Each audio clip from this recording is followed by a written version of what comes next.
পাঁচমিশালি শাক ভাজি করছি।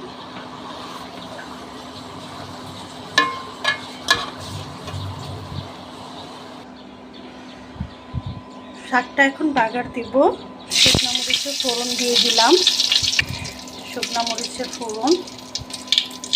এখন আমি পেঁয়াজ দিয়ে দিচ্ছি। এখন আমি যে এখানে এই শাকটা এটা দিয়ে দেব। এটা দিয়ে ভালোভাবে শাকের পানিটাও শুকিয়ে নেব, শাকটা ভাজি করে নেব। শাকের মধ্যে এখন আমি যেটা দিব লেবু পাতা, এটা আমার গাছের লেবু পাতা।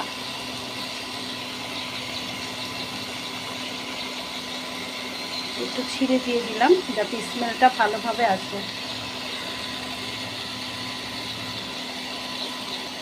লেবু পাতা দিলে পাঁচমিশালি শাকে খুব সুন্দর একটা স্মেল আসে আর খেতেও অসাধারণ লাগে।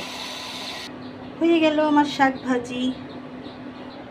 এখন আমি মগজ ভুনা করব। এখানে গরুর মগজ নিয়েছি। মগজটাকে আমি হালকা ভাপা করে নিয়েছিলাম, বয়েল করে নিয়েছিলাম হালকা, যাতে একটু টুকরো টুকরোগুলো আমি সুন্দর করে করতে পারি।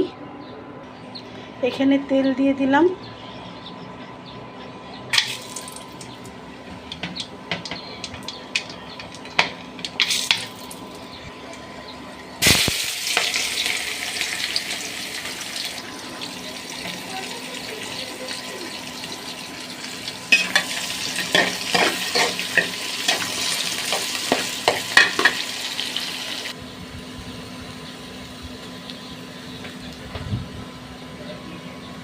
আদা রসুন বাটা,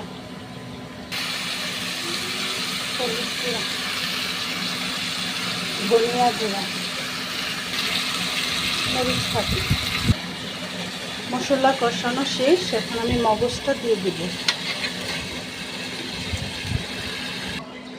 হয়ে গেছে আমার মগজ ভুনা।